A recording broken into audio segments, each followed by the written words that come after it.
I'm very sorry that you had to experience this trauma because you were not expecting your dad to die so quickly. I am sure that the plan was to get your dad's symptoms managed and then to send him back home.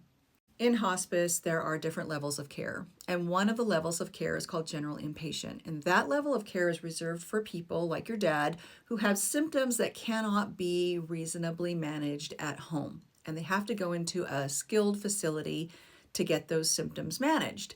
Usually, that's going to be a hospice house or a hospital or a hospice floor in a hospital. But the intent is to have that be a short term inpatient stay. So the person is going to go in, get their symptoms managed. Once everything is all good and they're comfortable, then they get sent back to where they came from. I worked in hospice care centers for the first 7 years of my hospice nursing career.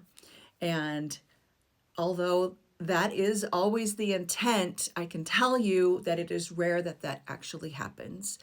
People who develop symptoms to a degree that they cannot be managed in home anymore usually are very close to the end of their life. People often will have a pain crisis or terminal agitation or extreme shortness of breath before they die. So the majority of the patients that came to the care center where I worked to have their symptoms managed so that they could then go back home died in the care center. They never did make it back home.